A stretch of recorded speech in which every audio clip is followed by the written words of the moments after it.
Stays crunchy. Stays crunchy. Milk. The Cleveland Cavaliers, the greatest basketball team in the land, except technically not really because it's kind of OKC, but the second greatest basketball team in the land has swept its way into the Eastern Conference semifinals with a date. The Indiana Pacers come this Sunday. Box, what's the Pacers going to be like for us? They're going to be tough, and I could see them winning. Like I know that's not what people probably expect me to say, but the Pacers, they have good depth. They could score. They have some size down low with Miles Turner. They have good players in Tyrese Halliburton and Pascal Siakam.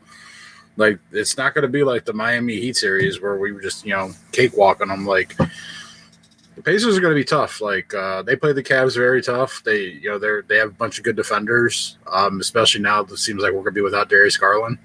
So, the Cavs should be favored, but like I don't think it's not as wide a margin as it was for the Heat series. Like, there's a legitimate concern the Cavs could lose this series. Yeah, and that was my yuck going into it. It's like it's not that I wanted to play Giannis and them, but I wanted to play the Bucks because I thought we would have fucking shit stomped the Bucks. I know. I felt like I don't care if they did win the chip a couple years ago. We got something for them. Pacers is going to be playing at a different level game. They're playing playoff basketball, so they're playing with, and then they're playing having just almost. I mean, they didn't sweep them, but I mean, 4-1. Like I know it was like an odd playoffs last year because so many teams got hurt, but the Pacers were in the conference finals last year. Yeah, so it's not like they're like some startup like Johnny come lately team. Like, these are like, it's a legit team. They had a rough patch this season where they got off to a slow start.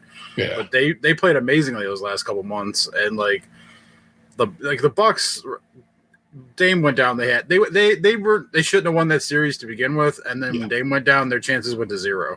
Yeah. So like I don't care how well Giannis played, the rest of that team sucks ass, and so the Pacers were going to win no matter what, and that's why I was hoping the Bucks would find a way because I wanted to be the one to get the cakewalk to the conference finals, but c'est la vie. Hopefully the Cavs can like let's be honest, like the Miami Heat were a 10 seed because of this whole play-in system. Like, they wouldn't even have made the playoffs in the old system. Yeah. And so like it's hard for me to be like, well, the Cavs turned it up a notch now that we're in the playoffs. Like, they just beat the shit out of a shitty team that shouldn't even have been there. Yeah. So like hopefully the Cavs, continue building on this and they play the Pacers well. But I'm definitely, it'll probably go like 6 or 7 games. Yeah. I have to imagine. Like, I don't think the Cavs are going to sweep or anything. I hope they do, but the Pacers are too good for something like that, I think. Yeah. Yeah. They're going to play us and they're going to play us tough. I'm saying we win in that series. I don't care. I'm just going to say it. And what will get us around that shit is we're going to coach around them. I just got faith in our coach, and I got the feeling he got something drawn up to help us get through it. Pistons has fallen behind tonight. They were ahead, and here we are now. That's what I was watching before I hopped on with you. So it sucks because the Pistons went into the half it up 2, and they're down 10 right now. Yeah, and that absolutely 11 now. Yeah, I mean, I don't care. I would love. I'm good with the Knicks going and the Celtics beating up on each other before, in theory, they get to a conference final. Like, hell yeah, fuck each other up all day. Go ahead, because that way, assuming we win, and a conference finals is hopefully. I'd rather the Knicks lose like all the time, always, but oh hey, you can't get everything you want. I have no affinity toward the Knickerbockers in the least. So, but it's always fuck the Celtics. That's on sight. So, oh yeah, if there was a way for them to both not make it, that would have been ideal. But yeah. That's where we play out. What's going on in the West tonight? The Clippers are playing the Nuggets. The Clippers are on the brink of elimination. Yeah. So. Yeah, your boy, Oh man, I was just looking at his Instagram story earlier today too. We interviewed him. Oh, He's Carl. good look. So yeah, Carl Tart. Yeah, Yeah. he's a Clippers boy, and so he may be a sad panda tomorrow. Oh, Carl is like one of the people just similar to you who just take that shit on the chin. Is like, all right, this is what was this kind of played out like it was supposed to in some way, or he'll be like, this is what we should have done better. But he never like salty off of it. It's just not how he carries himself. On the outside, I'm analytical and I'm level headed, but on the inside, I'm like a fucking man throwing a temper tantrum, throwing furniture around. I'm punching babies. Like it's all going on inside.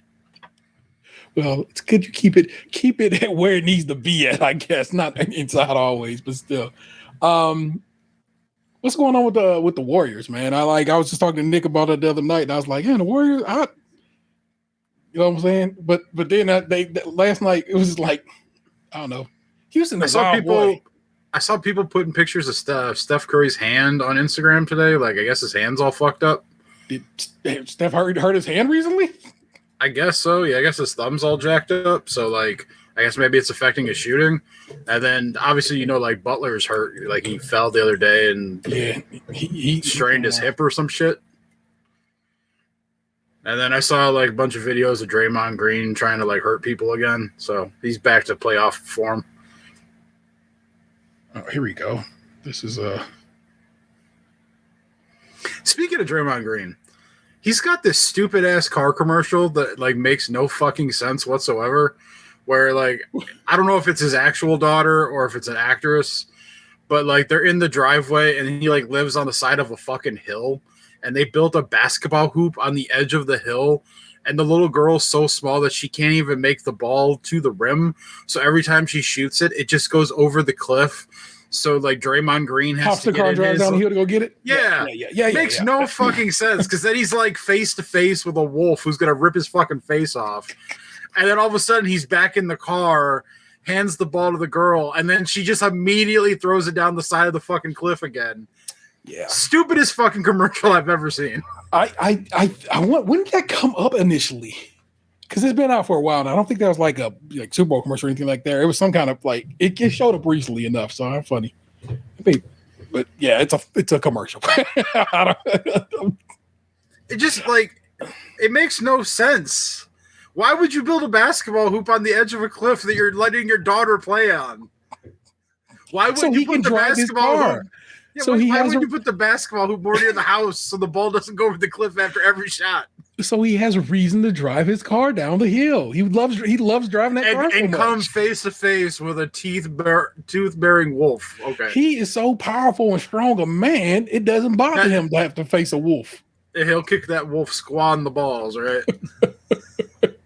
Call it a jump shot. Oh my god. Apparently Curry reacting to people looking at his thumb is like, oh, y'all got the feds on me. So he thinks he's fine. But that thumb do look a little swollen at the joint right there. So that but hey, my man knows his shot better than anybody else. And if anybody can shoot through that shit, it'd be him. He just figure it out. So we'll see. But yeah, that Houston team is weird. I'm just gonna go with that. I'm like, what's going on? I didn't turn that game on until like the fourth when the Houston was up by like 25, and like both teams had pulled their starters like going into the fourth, and then the fucking Rockets like blew the whole lead, so they had to throw the starters back in with like 5 minutes left. Yeah, they said Kerr pulled his starters going like late in the third. So by the time the fourth came around, everybody was in the locker room. It was basically who's on the floor, and that's it. Like, y'all about to play the rest of this game. Chill. And, of course, yeah, like you said, they Houston thinking they got something going. It's like, sort of, but not really. I don't know, man. I can't call it. If the Warriors were to come back and win that series, or not come back because technically they're ahead, if they were to take that series, that's 3-2, right? Yeah, the Warriors are up 3-2. Yeah. You know what I'm saying? I would not be shocked.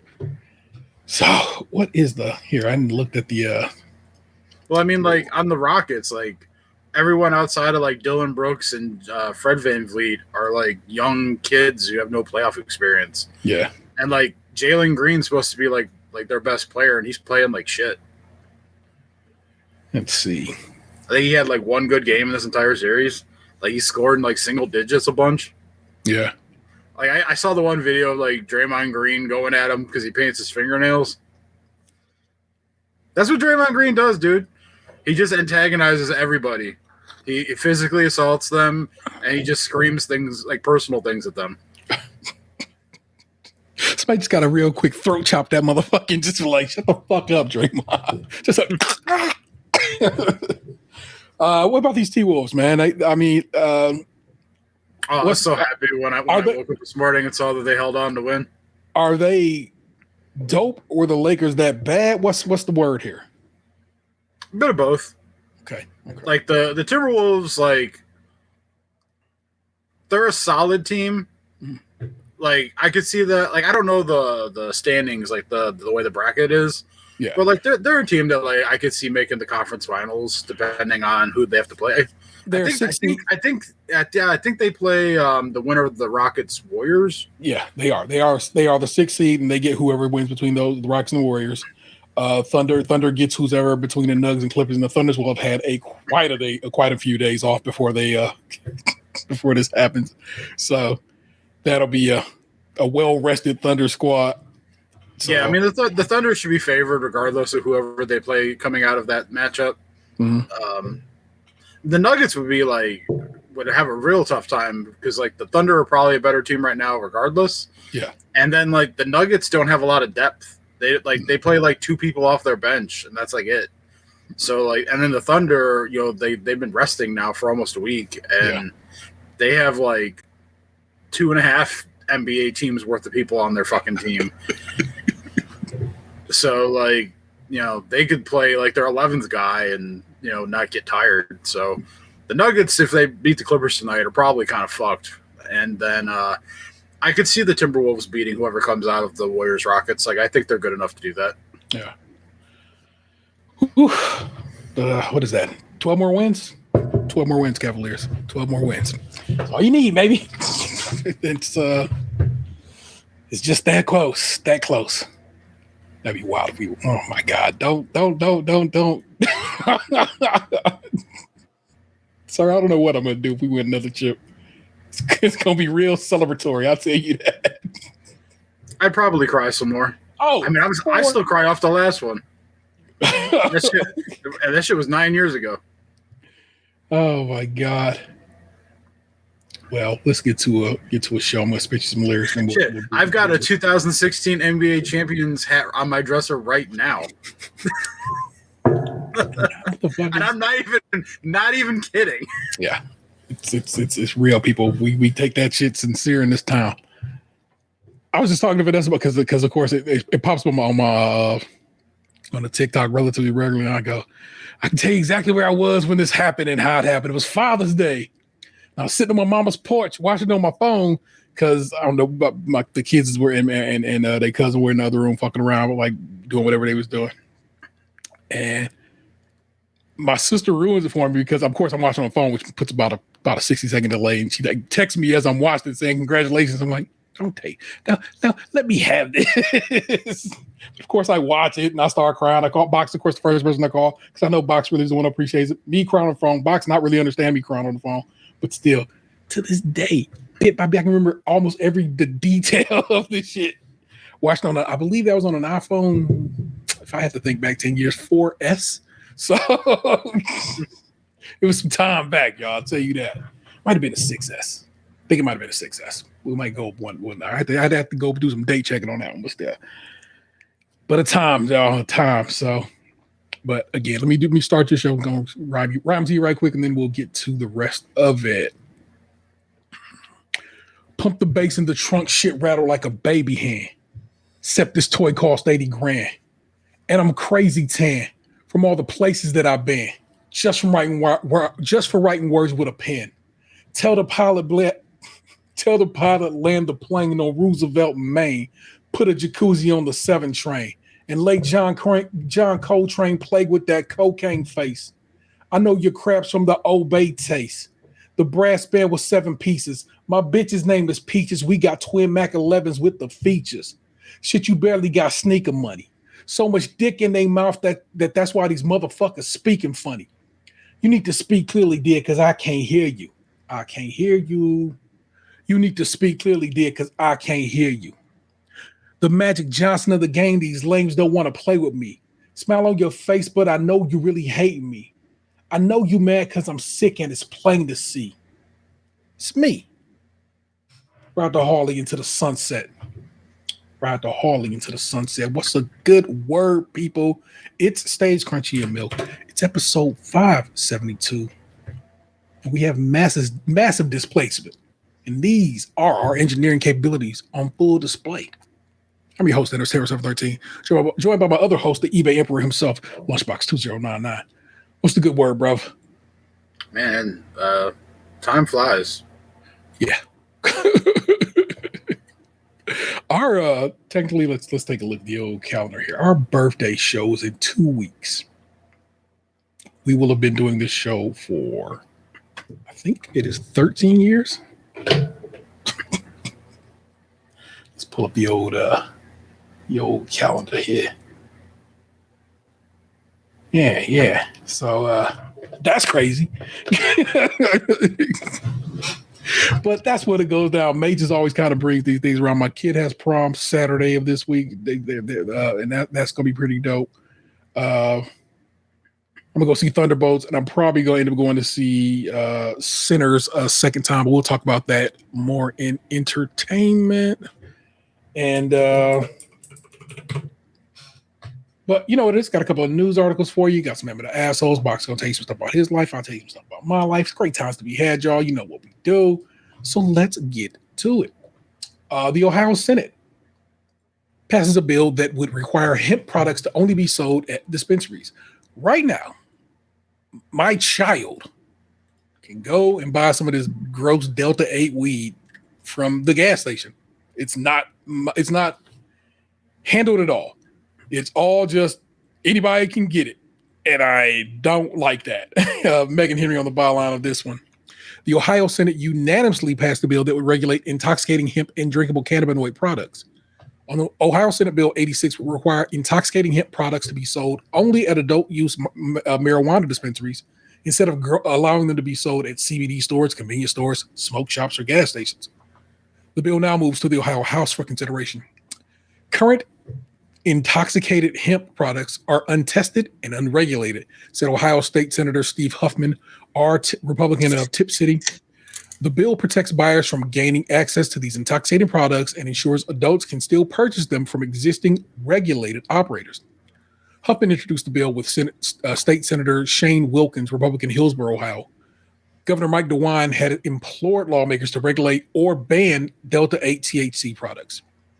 The bill would impose a 10% tax on the intoxicating hemp products, ban sales to anyone under 21, and would only allow intoxicating hemp products to be sold at dispensaries if the products have been tested and comply with standards for packaging, labeling, and advertising. Basically, they're about to put the kibosh on all this shit because ain't nobody going to do that. During discussion on the bill on Wednesday, senators talked primarily about how the bill would protect Ohio kids. I just told you, just there right now. My child can walk up the street right now and go cop some.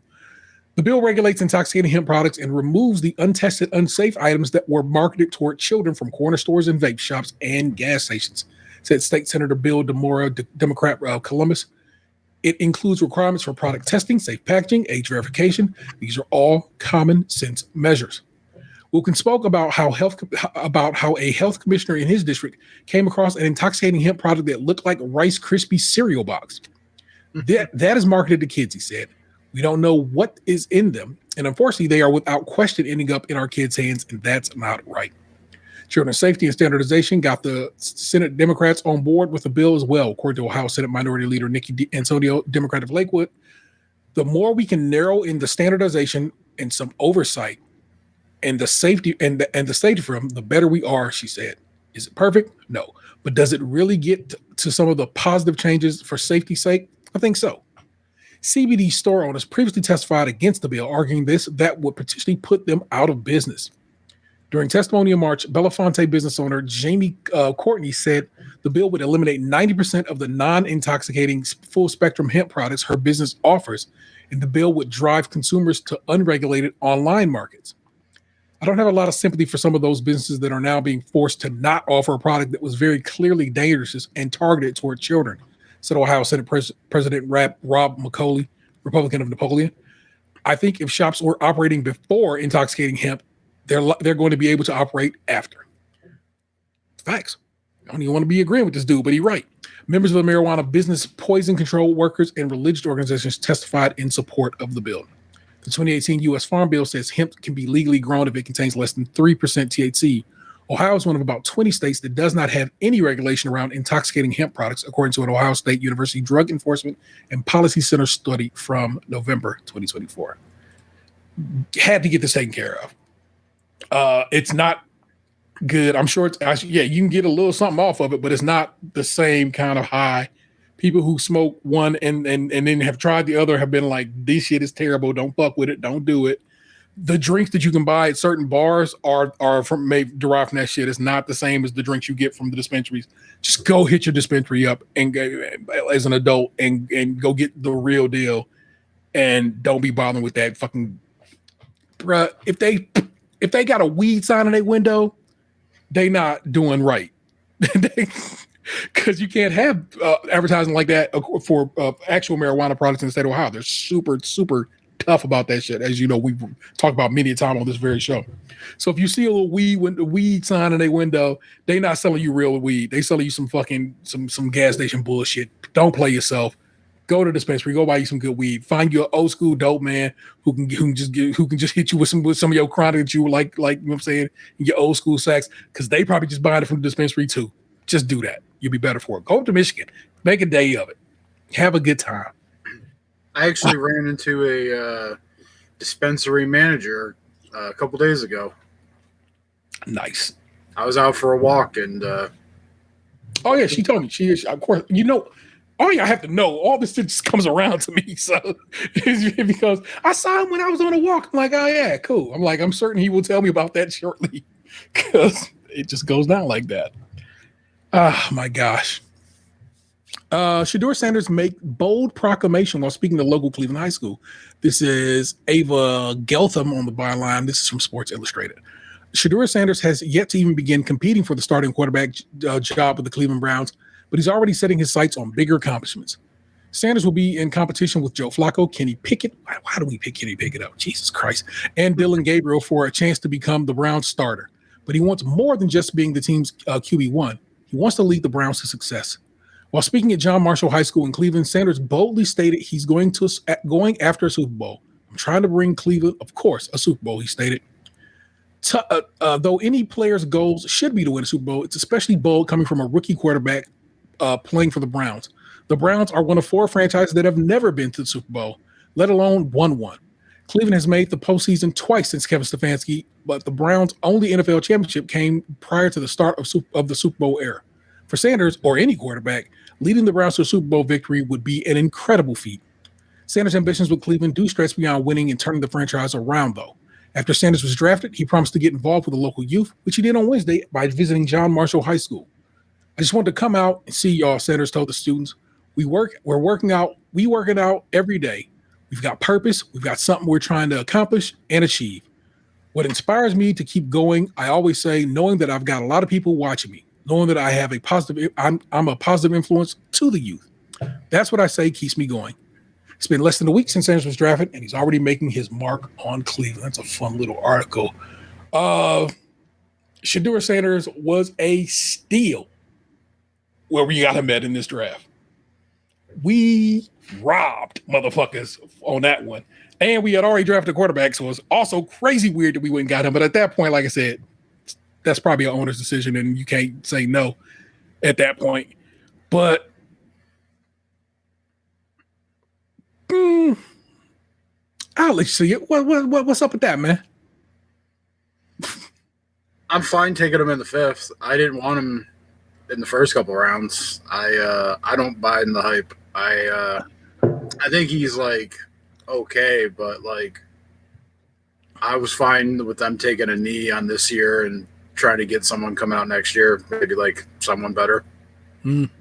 But hey, I'm not rooting against the dude. Like if he, goes in there and lights it up and whatever, I'll plant my flag on him. But like I don't have a hate for the dude either. Like I don't like some of the shit his dad does sometimes with the brashness and everything. But, you know, when you're a Hall of Fame Super Bowl champion, you know, star that, you know, I'm gonna be honest, like, I guess, like, it just rubs me the wrong way sometimes, the way some people seem to, like, commercialize faith when, like, they brag a little bit, you know, like, they're flashy, and then, you know, it's like, oh, thank God for everything. Like, I don't know. I think it just annoys me a little bit, but, like, that has nothing to do with him and his NFL ability. But it's just, like, their whole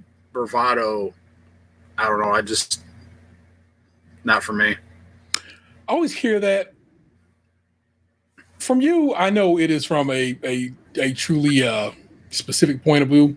From other motherfuckers, I'm looking at them real sideways because it always comes off as black folk ain't allowed to talk their shit. But from you, I know you mean any motherfucker can't talk their shit. I've always considered like heavily religious people to be humble people. Yeah. And maybe that's just a poor interpretation of the actual situation on my part. But like they're like that family is like the opposite of humble. And so it's like sometimes I have a hard time differentiating like actual faith from showmanship. They are very much on some old I'm gonna be real televangelist type shit. Feel me? Mm-hmm. It's real TV church motherfuckers, and so I get it. But also, I'm also like, why you gotta be humble? What the fuck you gotta be humble about? You are Deion Sanders. You don't have to be humble. Your kid don't have to be humble. Your kid is a millionaire already. Like I said, he don't. That was like oddly enough. I mean, getting drafted in the 5th round is humbling. Well, at least it should. It is somebody thinking they are humbling him. They're simply not. Because somebody he doesn't have to be humbled. He could be Colin Kaepernick real quick if he ain't careful. Oh, it is racism. We know that. But what I'm saying is, you think you humbled this man. You did not. He is who he is, and he still is gonna walk around here saying, "I'm gonna try to win this team at Super Bowl." I mean, that's kind of shit. I know, like he got drafted in the 5th round, and then he still went and had like a I got drafted party with like celebrities and shit, and it was like it didn't faze him. Like I get that, but like, you know, eventually the honeymoon phase is going to be over, and he's going to realize that he's the 4th QB on a depth chart, and he's got to earn his way up. And anything goes sideways, they could easily cut him. Yeah, like his contract is nothing. Like he was a 5th round draft pick. Like, okay, like it's no big loss. Like it's worth a gamble. Don't get me wrong. Like he's got some talent. I don't think he's like the greatest QB prospect ever. And I truthfully would have rather have taken someone next year, but like in the 5th round, it's a fine dice roll. Hey, those who are paid to do this, not like us, was like he was the 2nd best quarterback in the draft. They said that. I'm not saying that. They said that. Well, I can tell you what the Browns said. They took someone else before him at the same position. Yeah. So they told you what they thought. They just didn't have to say it. Hey, they said it by saying it. So that's what's up. But like I said, I just had to chuckle at it, man. I'm happy to have him here. I again, I have no idea why we picked up that dude from the Steelers. What the fuck we doing with Kenny Pickett? Well, Kenny Pickett when he like, I think he was like 13-7, like as a starter or something like that. Like I don't think he's like a long-term answer or whatever, but like he's not complete trash.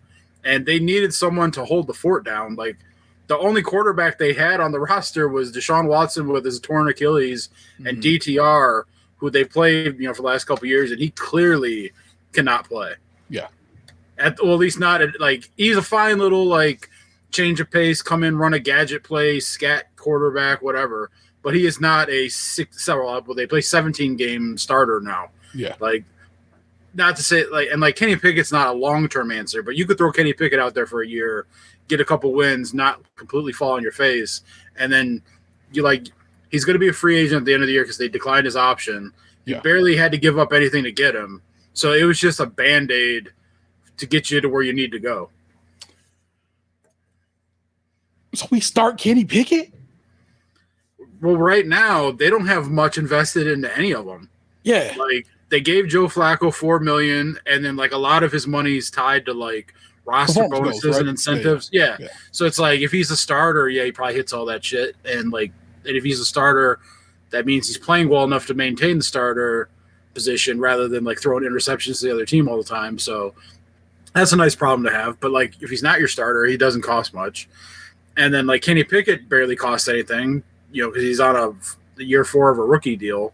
So I think, like, I saw an article yesterday where a dude broke it down that were like, you could literally, like, cut Joe Flacco or Kenny Pickett, and it's the same either way, like, money-wise.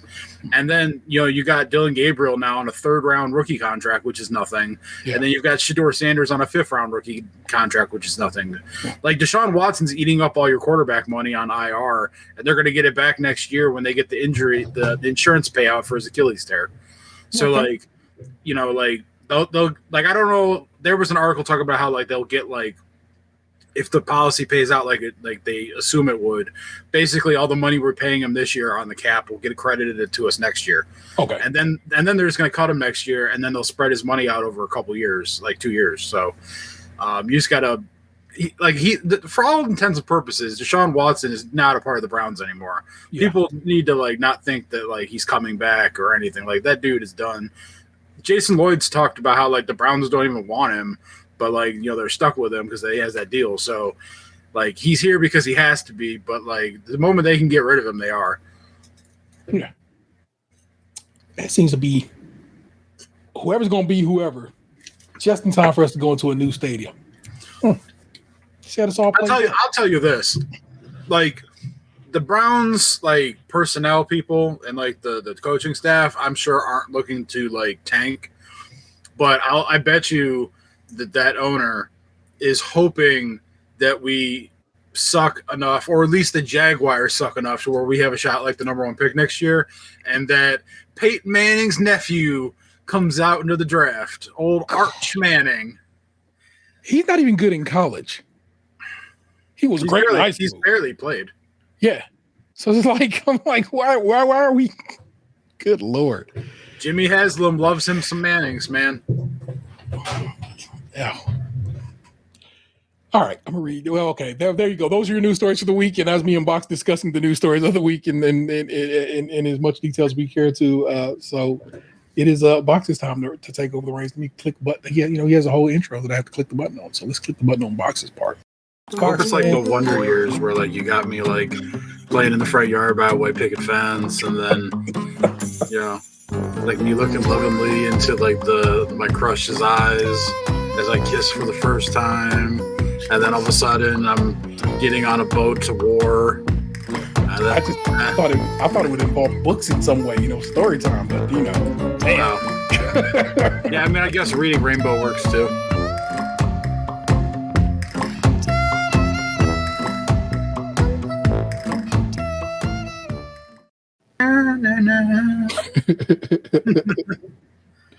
For some reason, my Patreon payment for the month was split in two. I have to look into why that is.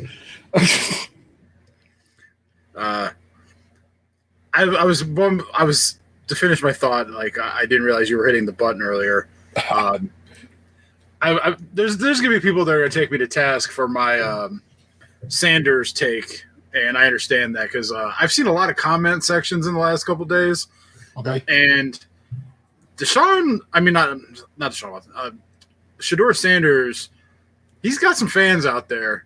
There's a lot of white knighting going on in these comment sections for that man. And so I'm sure I'll catch some strays here for my comments, and that's okay. We can all get along. But to get into my story, so I had my appointment for my kittens to get spayed this past Monday. Okay. And so I got up at like 6:30 in the morning, and we, threw them in their respective carriers, which was kind of shocking to them because they had not been encaged since I brought them to my home almost 6 months ago. The black kitten, Shuri, she like handled it a little bit better because she went into like a normal carrier. Yeah. She did hiss at me, but that's not out of her wheelhouse. Like she can be very she's got an attitude about her. So I accepted her position. Hmm.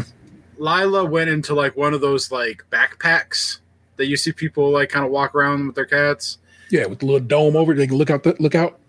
Yeah, and so she tried to escape, so we had to kind of like pull double duty where like, you know, one person held her down, the other person did the zipper.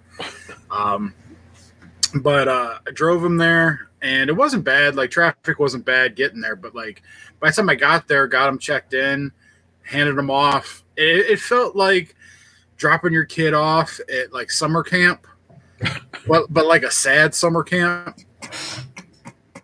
And like I immediately like was worried about him, you know. Yeah. And so then like I went and had breakfast at a diner, and then came home and I went back to sleep for like 2 hours because I was tired. I only got like 5 hours of sleep, and so I came home, took a nap, and then I was up watching TV for a bit, and then the people called me around like 12:45 to come get them. Yeah. Like they were done, they were ready early. So I went there, picked them up, and I hate like this particular highway that gets this place is I-90 for those that are in the local, you know, for those that don't know. I-90 is kind of shitty in places, and there's like some businesses out that way. I think there's like a scrap yard. So there's a lot of like trucks hauling like metal scrap and stuff that go on that highway all the time. And so on my way back, I picked up the kittens. They were in the back seat in their carriers.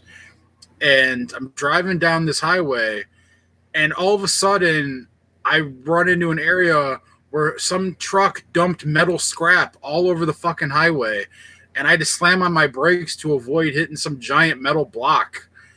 And I'm trying to navigate this like pile of debris with this other car in front of me. And all of a sudden this white truck almost fucking rams into the back of my car. Like he swerved and just missed me by like just that much. Wow. And I ended up having to roll over like aluminum siding that was just laying in the highway. Yeah. So it was like, I'm nervous as shit because I have these two drugged out kittens in my back seat that are like my kids. And now I've run into like sprayed debris all over the freeway. So I get past that, and then I'm on the bridge like downtown that kind of like connects our highways. And then like rocks and dirt are kicking up and hitting my car, like big chunks that like came out of like construction trucks. Then I get down to where this interstate merges with this other highway. And it's one of those areas where like there's like you're merging in, and then there's like an exit coming up right immediately on the right. So like the traffic that's already on the highway is going to need to get over while you're trying to merge in. And there's always that one fucking car with that person who doesn't understand how to merge properly. They don't know how to use their mirrors. So they just stay in the lane where everyone's trying to merge into, going really slow, never making the move to get over, even though everyone's giving them ample opportunity to get over. Yeah. So like they're damn near causing an accident. Finally get past them. I get like a mile up the road, and then there's another truck that has rocks coming out of like it bouncing out the top and are hitting my windshield. So I was just so over fucking being on the road at that point. But thankfully I got the kittens home.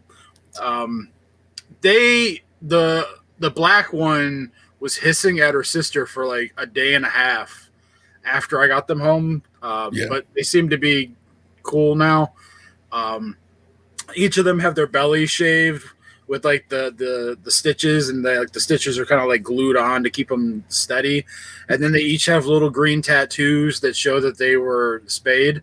Yeah. And, they got rabies shots and distemper shots. So I was like wondering how their attitudes towards me were going to be because like the black one, she's hot and cold. Like she's either really lovey or she looks like she wants to cut my throat. Lila is usually really sweet to me, and it was really funny when we got them out of the carriers because like they were kind of walking like they'd been at a bar heavily drinking, like they were having a hard time keeping their equilibrium for the first like half hour. But they kind of came around, and then like the black one hid, and then Lila kind of like started to like act normal after like an hour and a half, and they've been fine now. Like Lila's running around. They're not supposed to be running around like because of the stitches, but it's like I can't stop two kittens from being kittens. Like they're going to kitten, so yeah. I just keep an eye on them, make sure that nothing bad happened. Like they're eating food fine again. They haven't been throwing up or nothing. So like. They said that it'll take about 2 weeks for the stitches to heal up probably. But otherwise, yeah, they're spayed now, and they got through a trip out of the house fine.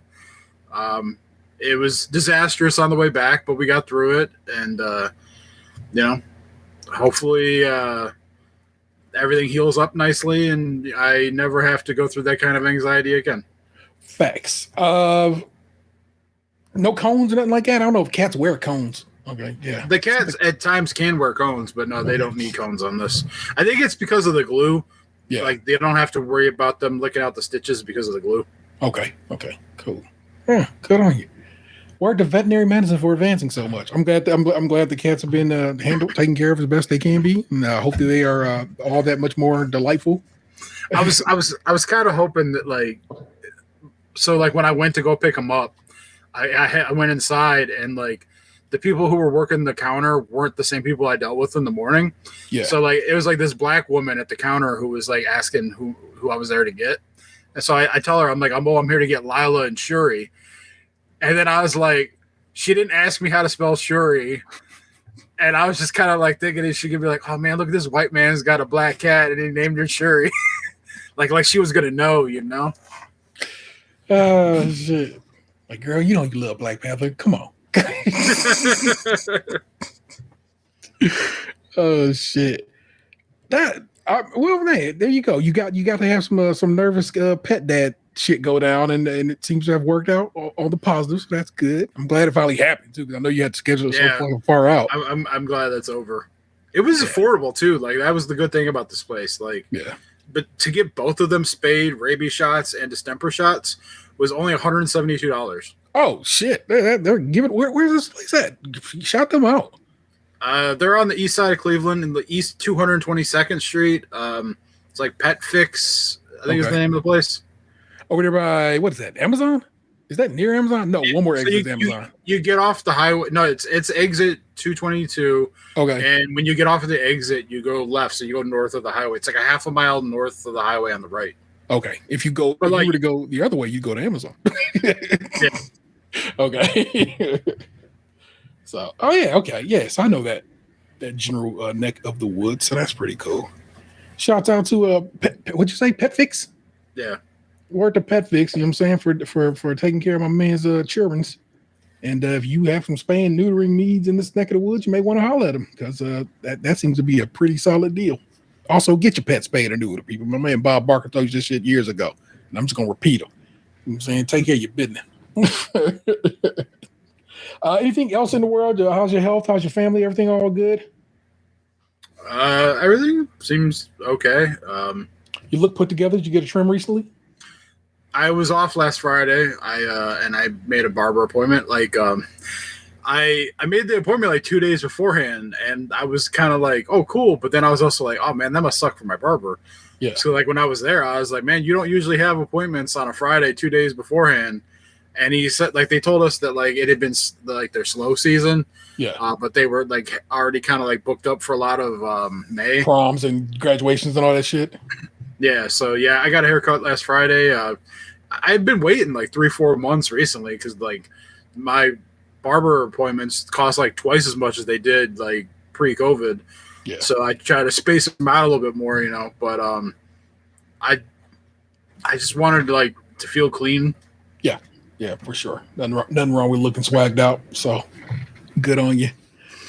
Oh my gosh. What's going on with me? Let's run it down. My kid is fully flushed and ready for prom. I'm happy about that. We went and got the tux, look great in the tux. It like fits him like a glove. I'm like, I wish I could look good. I wore a tux at my wedding years ago, and I didn't look as good as my kid looks in the tux right now. I wish I could get a suit fitting that set on my body as nice as I see people rocking tux, because it never looked that good on your boy. I'm just built different, y'all. Like weird and lopsided, like a pear in some situations. So tuxes don't look that fly on me. So I was like, oh my God, you look so dope. So he's going Saturday for his prom. I'm excited about that. He had one of his last performances tonight, and of course, bawled. But the best part about me crying is some other parents are sitting right next to me. Their kid having one of their last performances, they was crying too. So I'm like, me and this lady, hit the box, bro. I'm gonna be real with you, bro. She had the fattest ass. This little Latin woman is sitting next to me and her man, and we both just sitting there crying our eyes out because our babies is performing, and it's just so crazy. But it was very lovely to be a part of that. Do you know anybody who got a Switch 2 pre-order? Okay, yeah, pre-orders went live for the Switch 2 last Wednesday night, Thursday morning, however you wish to look at it, and. You're the only person that I know personally that would buy it. Oh, well, fair enough. But like, I know people who own Switches, yeah, but they're not like pre-order day one, so I can have it as soon as it comes out. They're like, oh, hey, it's been out for 2 years already. You don't use yours anymore. I'll give you $100 for it, people. Fair. Well, I was up in the action for that, seeing if I can make something happen, and it ended up being a very late night. So I'll explain how it's supposed to go down. I was like this. Pre-order is supposed to go live at midnight. Walmart, Target, Best Buy. And I think that is it for the retailers that were going live at that time. You can be on the watching the internet have a fit about Target. Target has been and remains awful for online purchases of high, I guess, excitement items. You can't buy a Taylor Swift record from Target without some issues. So it is one of the ones where I'm like, okay, but we know they suck. Walmart apparently had it in check a little better than people understood. In fact, had you known about it, you could have gone to Walmart.com, and just clicked "I'll wait in line," and they started a queue up. People didn't realize that, and so people weren't clicking the button to queue up. They thought they had to wait for something to go live, but no, you could have queued up. I think started like maybe an hour before, like so 11 p.m. Best Buy had advertised to everybody, "Hey yo, midnight, that's us. Come holler at us." Midnight comes, nothing on Best Buy, and so if you keep watch of the people who you need to keep watch of on the socials, where this is guy Wario64, and Wario64 keeps you abreast of the situation. He's like, Best Buy still not live. Best Buy still not live. Best Buy still not live, and it goes by like that until like, let's say 12:30. Then he goes, Best Buy seems to be blinking in and out. So I'm like, it's gonna be Best Buy. Okay, let's see what I can do. And I just sit there F5 on Best Buy the entire time, F5 and F5 and F5, and then finally the button goes yellow and it says pre-order. So I click the pre-order button, and it puts you in a queue, and I'm just waiting in the queue. And because I know how all these things work, I'd already signed in and so forth and been prepared for everything I need to do. My address is in that bitch. I'm already all the way logged in. I don't have to put my, the password, your two-factor password in that bitch. I was just ready to go. I sit, and I sit box. At some point, bro, I truly just sat here in this very chair and I nodded the fuck off. And I wake up and I'm like, oh shit, it skipped the screen. But it just had gone to the screen and the cart was empty.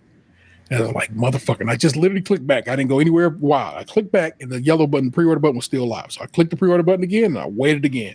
And I promise you, I was just like, come on. And then boom, goes through. I'm like, fuck yeah. But I didn't have the Pro Controller pre-order. So then I go back and I had that in a different window. And that one was like, in the line, wait, go. And so that one was real quick. So I am technically pre-ordered at Best Buy currently for a midnight release on June 5th. So it's actually going to end up being probably the night of June 4th. And we'll see how that all plays out if everything holds, because tons of people are getting emails from different retailers, not from Best Buy. I've not heard anybody complain about Best Buy, saying your pre-order was canceled. But I also have it lined up with Nintendo to buy it from them directly. So if you know somebody who need one, that shit actually supposed to come to me a week from today. I will know if I'm allowed to buy one from Nintendo directly. So if, like I said, if I am allowed to, if I'm like getting their little lotto and you know somebody who would like one, holler at your boy. We'll take care of business. Worry not. Same for you, listeners. If, you know what I'm saying? Of course, boxes first come, first serve on these matters. But it's wild out here in the realm of pre-ordering things, y'all. But that's just what it is, because it's like it's going to be an interesting time to be a gamer. Xbox announced today, Box, they're raising the prices on all they shit. Games is going up, hardware's going up because these tariffs is real, people. But and to go up by $100 on the console that's been out for almost 5 years this year, it's a crazy time to be alive, because that's not how this is supposed to work. Consoles are supposed to get less expensive over time, not more expensive. So I think that is kind of crazy that is what they have decided to do. But that's what it is to be a gamer after all these years. So that's about what's been popping in my world that I care to talk to you about. You know what I'm saying? Ness is doing fine. Xander's doing fine. And all spins right in the world. Our house is doing okay. So we as good as we can be, and that's what's cracking, y'all. So I know that seems light, but it's like you're like, y'all wasn't even here last week. Y'all ain't got more to say. I'm sorry, bruv. Just ain't got a lot to talk to you about. I just don't. I do a whole nother show every week. It's called Crimson Shades, Great British Bake Off Podcast. We've had 3 bakers on 3 episodes of the show so far. The one baker who we had on the show this week, the episode comes out tomorrow if you're watching this live, and if you are watching this later, then they came out already. She was such a sweetie and such a delight that we invited her back to do it again later in the season. That's how much fun she was. So we're to Parwana, because she's a super fun get. So I dig that. So you should be listening to our Bake Off show. It's very, very good. And we're finding out as we go along that all the bakers, past seasons and present seasons, have been listening to our show this whole time. That's amazing. So as it turns out, we're doing something right. Someday you're going to be on TV. I'm too fat, man. I don't feel like they're going to look at me gently on the camera. They got to shoot me. I don't know if you've watched TV lately, but there are a lot of fat people on TV. Yeah, but not mine. In fact, some of them are cast just because they're fat. Oh, well, see, I don't know if I like that at all. Because I feel like a motherfucker will really be talking bad about me on the internet at that point. I don't need that. People talk bad about you on the internet already? You've already got like some fucking like office in the Middle East creating 7,000 fake profiles of you. Who cares? You know how many fucking profiles for you that I've reported as fake over the last year and a half? That's wild. And it's only because they kept posting that same fucking picture that you tagged me in like 12 years ago. Which is crazy that that's work. That's weird, right? You should be able to take somebody's picture and they tag, stay stuck to it. That should be weird to them. Ugh. Yeah. Yes, if you get a follow from me, trust me, it ain't me, because I ain't following nobody on IG right now. Oh, I'm a liar, because I follow these bakers, and that's because, you know what I'm saying, they're on my show. I'm supposed to follow them. I got to. And then the one lady from season 1 was commenting on episodes on YouTube, was like, oh my God, I love you guys' show so much. I'm like, well, damn, look at you. Word to Miss Susan Simpson. Susan Simpson, sticking to my story.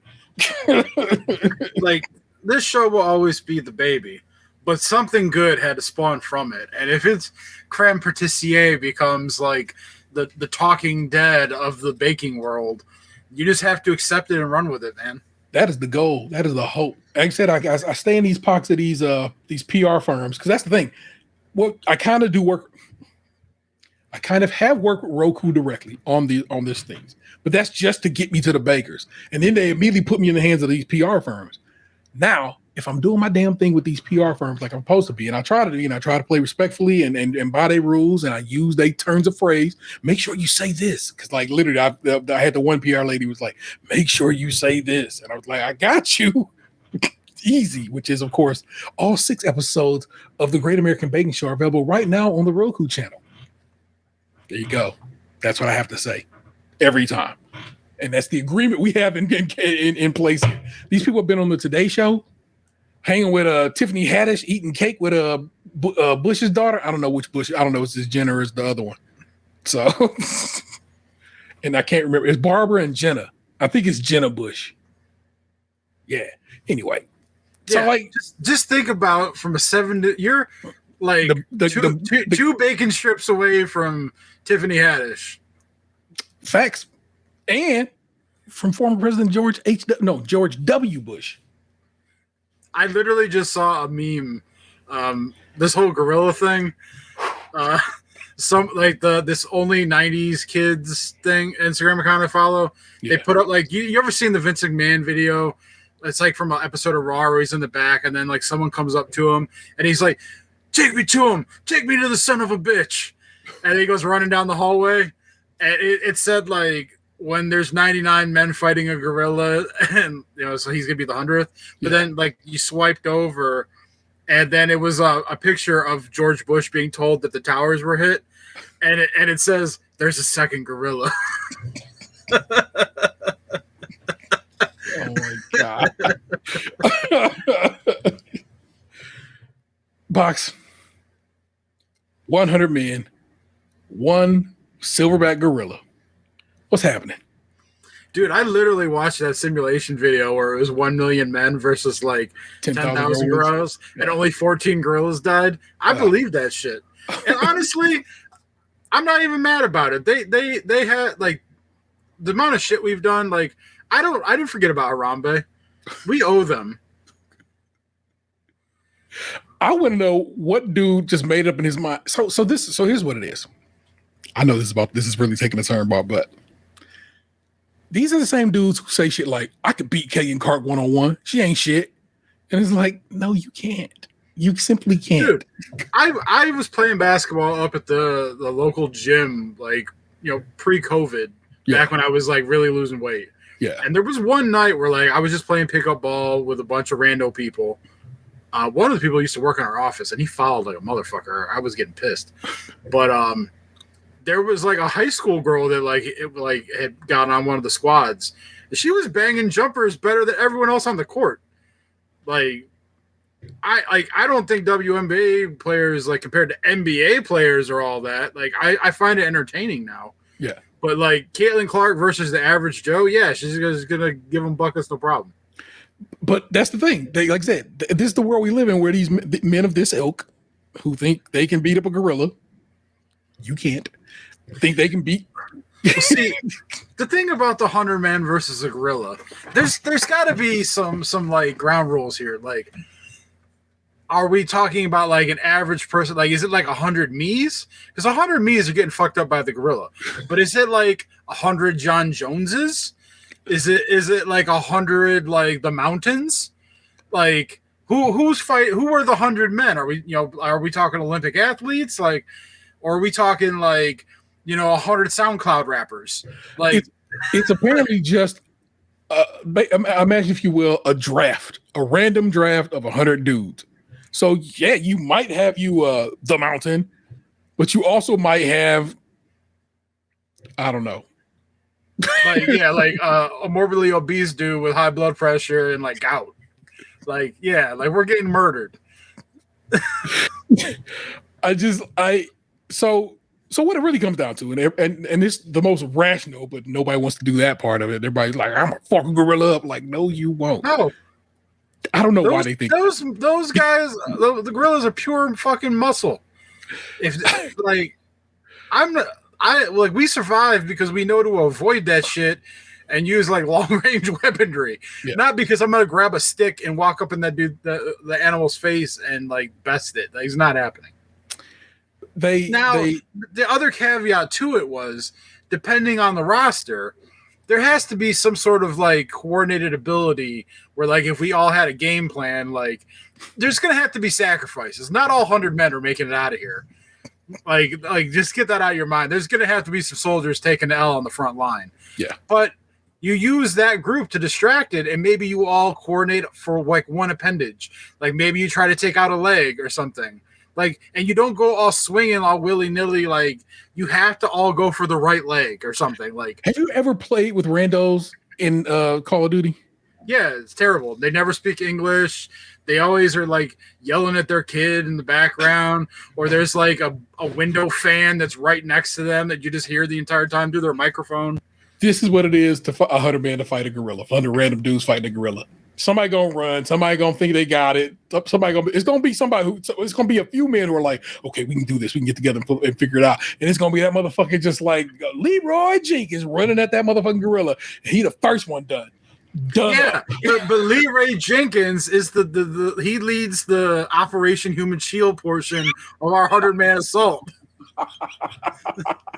Like, you're sacrificing Leroy Jenkins, like that we know that. We're not expecting Leroy Jenkins to lead us into battle. We know that he's gonna be the first to die, and we're gonna use that. Got to utilize this, people. Utilize this. I think what actually would happen is a bunch of dudes would tire the gorilla out, and the remainers could probably finish the gorilla off. That's probably what would happen, right? You know what I'm saying? I have to imagine so. Yeah. Yeah. Like, so that's why that's why I feel like people have to be smart. Use your intelligence to coordinate an attack, and like go for a point and make it weak. Because when you if you take out its leg, then you take out a lot of its power. Yeah. And you're gonna slow it down, and then you're gonna make subsequent following attacks easier to perform. But like, if you just all go in there swinging at random body parts, you're not going to accomplish anything, and he's eventually going to take you all out. And that's just what it's going to be, people. Like, and I believe, if I'm not mistaken, how this is not armed men. It is just men versus gorilla. Yeah, I saw a skit on Facebook earlier, and they were talking about like no armor, no guns, no knives, like just straight up animal versus 100 unarmed, unarmored, like just men. Yeah, bruh. I feel like a good 25 men is light work for that gorilla. Also, have you seen their teeth? Have you seen their skull? I saw a video that held up a skull, and I was like, "Get the fuck out of here, bro!" That's why I think a coordinated assault is the only opportunity to like. And I'm not saying it's 100% foolproof. Like, yeah, I just think like it's the only chance, possible way to do it. Yeah, it's the only maybe, bruh. You're not shooting lights out against Caitlin Clark, and in fact, she probably gonna smack your shit like Kobe used to do to little kids. That's one of the greatest things. God rest his soul. Kobe Bryant did not go play light with anybody, even when he was playing with little kids, and he'd be blocking the shit out of that shit. It'd be like you ever seen that video where the dad keeps smacking the little baby ball away, and eventually the baby hit him in the nuts. That's how Kobe Bryant used to be against children, and it was like, no, bro, you got to get it up over me, and you got to get in that fucking. Oh, dude, I used to take so much pleasure out of blocking the shots on the little Tykes hoop. That shit out of here, because I couldn't do it much in like real games, like because I wasn't a jumper, so I didn't have a lot of shot blocking opportunities, so I had to take it where I could get it. Hey.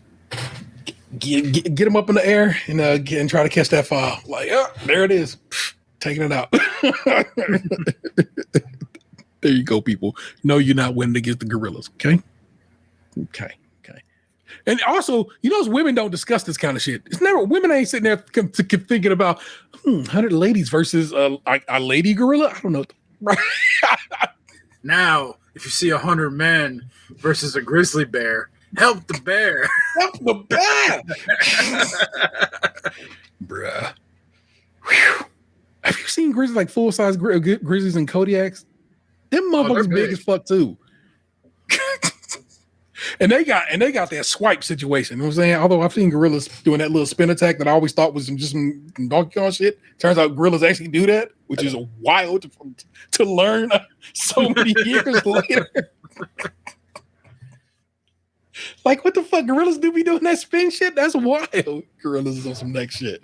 Especially a silverback, man. The motherfuckers is big. Leave animals alone. Leave them big ass animals alone. They ain't got shit to do with you, bro. Oh shit! I just thought of something else. So we're gonna continue to hang in this section of the show. It's a little tea time, little whatever. Gorilla expedition. The most random thing decided to hit your boy's head last night. Today. And you're gonna be like, T, you an idiot. Vanessa sends me a TikTok. Somebody in Key West describing that key lime pie is specific because key limes are a specific item. That's why you're never gonna get that situation. You're never gonna get as good as they make shit down there because key limes are actually grown in the Keys of Florida. And I'm like, oh yeah, that makes perfect sense. And I was like, I want to go to the Florida Keys. And so, but you don't want to go to Florida. I know, you know how I feel about that. But I was just like, I love Hemingway. I love pie. I might be able to finally put my shit aside of fuck that state and fuck the South in general. You know, I mean, at this point, we'll come back around to it in entertainment. I'll tell you about if I can remember to talk about it. But Ohio, the northernmost southern state, you know how it is. I got the same shit going on up here they got going on down there. So then I'm like, let me look into it. Key West has an international airport. You can fly directly into Key West. From where, you ask? Well, it turns out I can fly directly my ass into Key West from Pittsburgh. So that's just a little journey. You know what I'm saying? That's a little drive. I'm down for that because, of course, if I'm in Pittsburgh, it means I can get some pizza fest for Vanessa. She's all the more happier. I look up the prices. Box 2 grown-up adults, me and Vanessa, if I'm saying, back and forth, round-trip tickets to Key West. $374 total on this particular airline. The hotel is what would cost more. So then I'm like, am I about to do that for my 50th birthday? Am I going to go to Key West? It stands as a maybe right now. But I might be going to Key West for my 50th. And I'm very excited about the prospect. And I also think we should go to Key West. I think it is way more reasonably priced than we had ever thought of. The hotel seems to be what is the expensive portion of this program, but just go kind of kick it on the beach.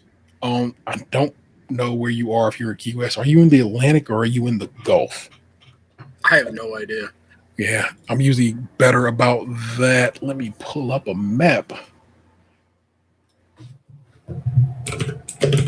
I would imagine you'd be west because isn't it Key West? Opening maps. Let's take a good look at this. And then I got to scroll out some. That looks like you would be in the Gulf. No? Well, keep going. Yeah. That's the Gulf. So you'd be in the Gulf of Mexico. Although I guess if you look at it on it, well, here, in fact, you know what it is. I can just fucking show you. Give me a second. I'll share my screen. Oh yeah, so you go like south of Florida, and then you're kind of like in the. So I mean, that's the Atlantic Ocean. Stone's part of Cuba. Yeah, and that's the Gulf of Mexico. On this map, you can see it says the Gulf of America because Google don't got no balls. But here, let me. And Puerto Rico is further away than I realized. Yeah. I thought it was always kind of like where the Bahamas are. Yeah. And so, like, when does the ocean begin and the Gulf end? Like, because it's like all water right here, you know what I'm saying? So, but am I scrolling? Yeah, don't they? Like, I'm surprised. Like, I always thought there was like border lines. Yeah, like on the actual map. I mean, I know they exist in real life, but it's like the Cayman Islands are down here, and there's the Caribbean Sea. Yeah, but like it doesn't show you the break point.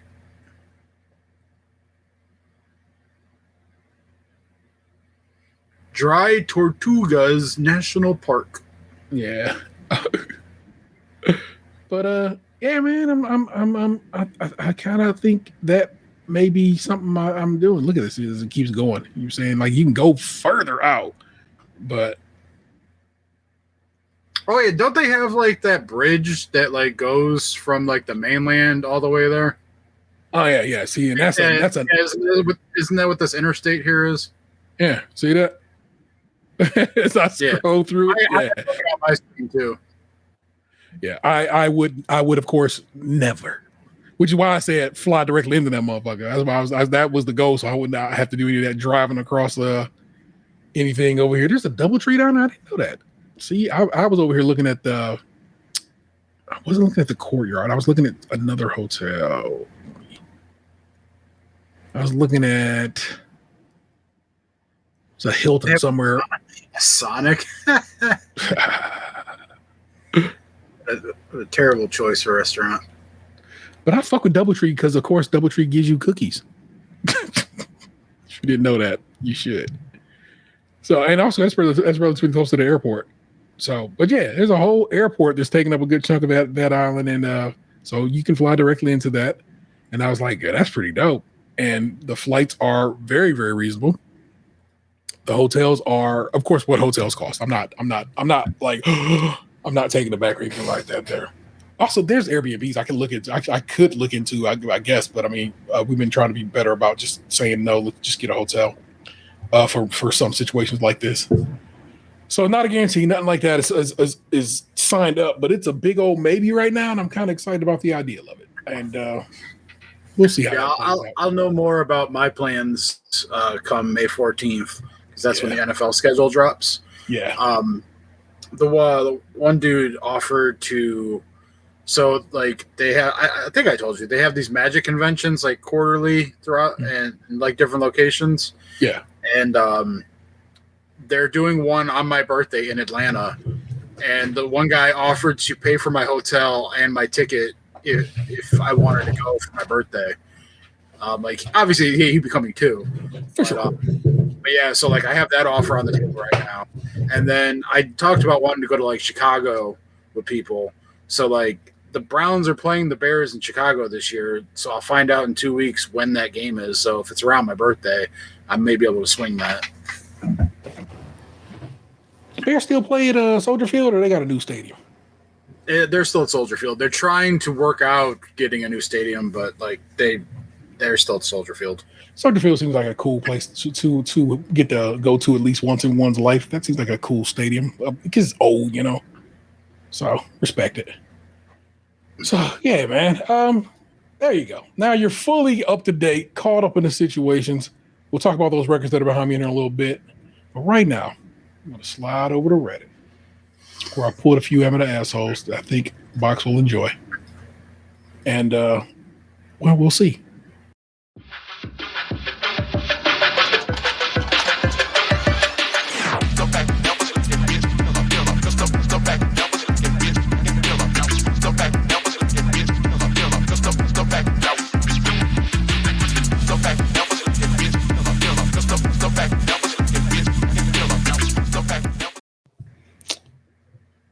Yeah, that's what's up. Here, you pull this over here. All right. I got 3 for you, Bucks. I am an asshole. I lost my best friend of 8 years over this situation. You kind of got to hear it to understand it. So I'll just take my word on that one. This one just seems funny enough. Am I the asshole for pooping in the women's restroom?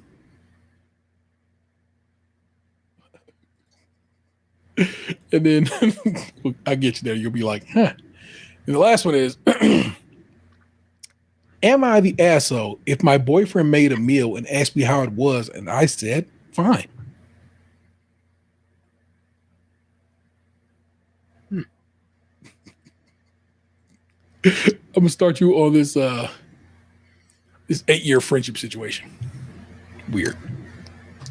Actually, I need to pull this slightly this way. So I lost my best. Get started. The Knicks, Jalen Brunson just hit a 3 with 5 seconds left. Never mind. The Pistons blew it. The Knicks went up 3 with 5 seconds left off of Jalen Brunson 3. The Pistons call timeout. And then apparently they just didn't even get a shot off when they turned the ball over in the next one. So the Knicks advance. There you go. That's Knicks Celtics in the other part of the semifinals of the Eastern Conference NBA playoffs, people.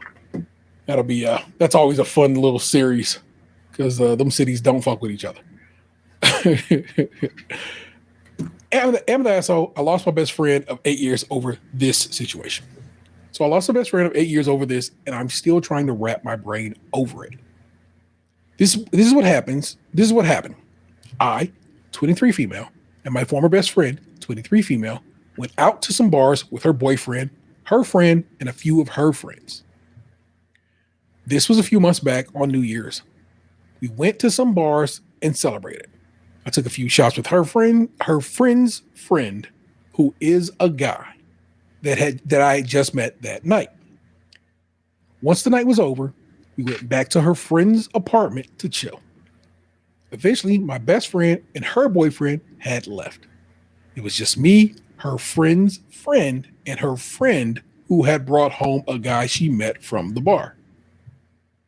The guy and her were dancing and making out and eventually went off to her room. So then it's just me and the guy that I had just met that night who was friends with my best friend's friend. Right, keeping track of these things, okay? We were just chilling on the couch and talking when we eventually started making out. Things got a little heated and we ended up having sex for about 2 minutes when I decided to stop because I felt weird having sex on his friend's couch. So I sobered up and left. About a week later, I got a text from my best friend saying how she's embarrassed and upset with me that I hooked up with a guy on her friend's couch, and her friend felt uncomfortable about the situation. Immediately, I felt horrible and texted her and her friend to apologize. I also texted the guy who said his friend wasn't even that mad at him. He said she just found it funny. Okay. So another week goes by, and my best friend texts me how she still feels uncomfortable about me kissing her mutual friends. Besides this situation, there have been 3 other times I have kissed one of her friend's friends, and each time they all made the first move. I know this is not an excuse. I just wanted to make that clear. We text paragraphs to each other for the next few hours, and it seems it's going nowhere. I let her know the situation and apologize to her, but she keeps making almost rude and disrespectful comments. I almost never seen this side of her before. I have never seen this side of her before. We had never gotten into a fight until this happened. Eventually, after I kept trying to solve the situation and it wasn't working, I told her we needed a break. I was heartbroken. We haven't talked since, but I miss her so much. Am I the asshole? Most of that, no. And like the sex on the couch thing is kind of like, it's, yeah, but like some people wouldn't care about that kind of thing. Like they'd be fine with you doing that. So like the whole kissing people thing, like that seems like what young people do. They make out with friends of friends. Like that's normal young person behavior. Yeah. Your friend is weird and being weird about this situation, and you probably shouldn't be fucking with them if they're going to be that way anyway. Like, why do they care if you was making out with somebody else? Yeah, most people encourage that kind of thing. Yeah, because if anything, we're going to all be friends in a group and all double date and bullshit like that there, you know? Yeah. Now, like, hooking up and having 2-minute sex on someone's couch, like with someone you just met, yeah, that's a little weird. And like, but like, I mean, like, I don't want people fucking on my couch. I'll say that much. For sure.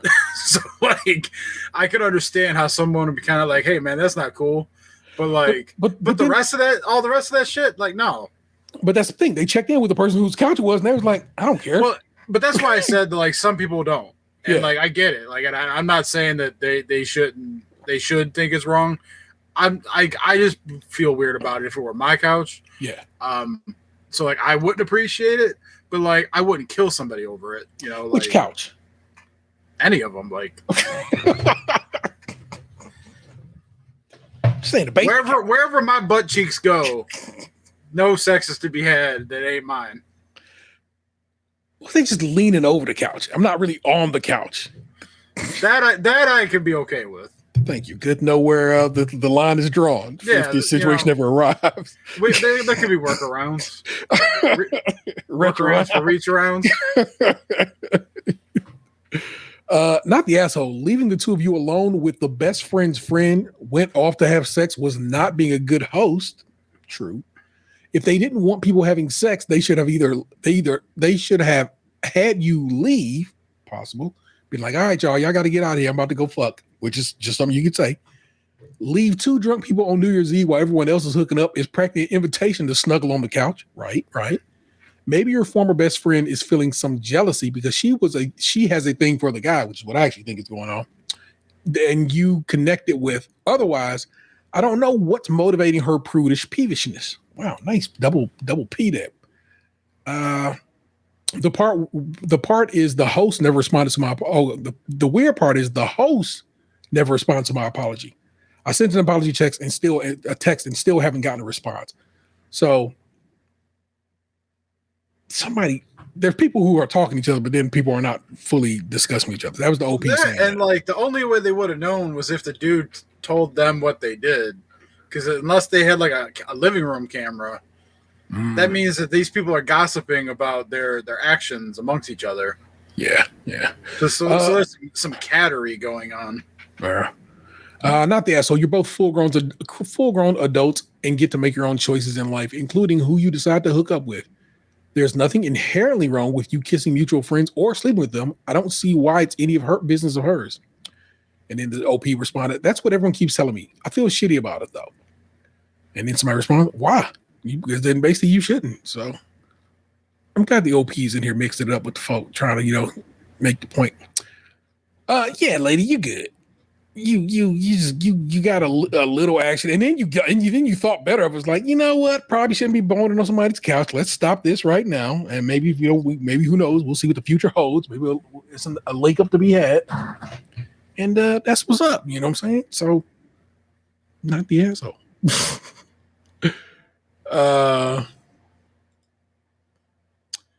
Am I the asshole if my boyfriend made a meal? And asked me how it was, and I said, fine.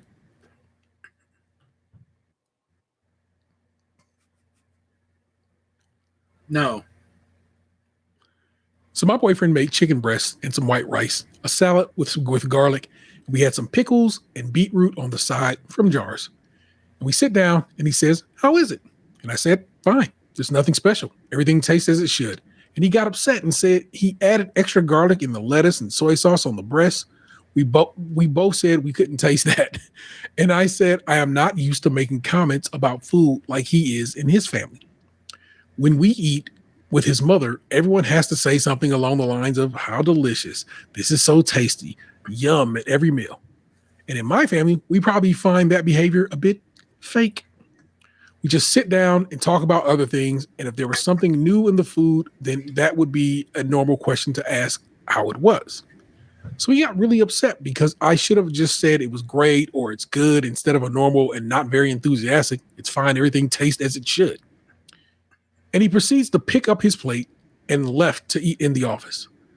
I don't feel like partaking in a family tradition. It doesn't feel natural. I feel like I'm forced to say something I don't care about or don't believe in it. It's chicken breast and white rice. I mean, am I the asshole for not making a bigger deal out of a simple meal? Is he overreacting, or should I just be fake and oblige that and say it's really tasty every single fucking meal? Damn.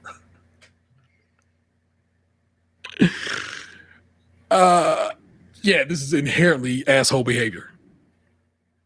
You see where he comes from. You know what he comes from. You know the stock he comes from. He comes from a group of people that try to, pump each other, gas each other up. Be like, yo, you really did that thing. You put your foot in that one, Auntie Denise, or whatever. So you know the stock he comes from. And you being on, I know you're saying, well, I came from people who otherwise. Yeah, you come from people who ain't cool. It's weird. I'm not saying you gotta blow smoke up his ass. You can be like, hey, that tastes pretty good to me. When you say some shit like it tastes as it should, get the fuck out of here, man. Just do me a little solid. Yes, I know it tastes as it should. I'm hoping you enjoy it. I do hope though that when they don't like something, they speak up, because I have the problem with like kind of being like, oh, it's fine when I don't really like it. Yeah. And then they continue to make it and I don't want to eat the shit. Yeah. You there has to be and honesty is in like, oh yeah, this is what I like about it, this is what I might not like about it. That is fine. And I would think in any good relationship that should be a part of that. You know what I'm saying? You quit being such a sweetheart and just gotta say, hey man, I don't fuck with this bouillabaisse. Sorry, man, I don't like the fish soup. Stop making it, please. Or make it for yourself. Don't make me none. That's fine. Yeah. Funny enough, one of the dishes that I don't like that gets made all the time is the fish dish. You never told me that, so don't think I knew that from some kind of whatever. I was just making something up. Oh yeah, I never told anybody that. Yeah, bouillabaisse just happens to be a fish soup, so that's why I knew that. Oh goodness me! We got one glow in the dark here. Okay, let's break this down differently. It will make some. I will be making some assumptions because there isn't a ton of context. Boyfriend goes out of his way and makes dinner. I don't know if that's true, but he did say he's making assumptions, so we're going to allow for it. Acts excited about doing something nice. Girlfriend acts like not only is it not special, but it isn't very good. Boyfriend feels embarrassed, deflated, acts hurt. Girlfriend thinks it's dumb to treat people nicely when they do something nice. Either this isn't a match that you understand. This isn't a match that you understand each other at all, or you need to be nicer, or both. You're the asshole. I need you to know something too about this one. This is what I found amusing. This the person who wrote this deleted their whole account after this shit because they got lit the fuck up in these comments, and of course Reddit has said this person is an asshole, and of course I agree. And so they got it hit so hard that they deleted their account, and I love when that goes down because people were like, because it's like, you know what I'm saying, that's how you know you're an asshole, because you go running off. People who can be like, who can take it, be like, all right, you're right, I can see what I did wrong. They'll be in the comments interacting, be like, come on man, but it's like this. But instead, this person just straight up deleted their shit because what they did was asshole. They were an asshole, and it's unnecessary. And I'm not saying they should break up. I'm saying you probably need to take a look at yourself and maybe ask, maybe my folks is kind of fucking on some bullshit. It's not fake to say that's good. In fact, it's perfectly pleasant. It's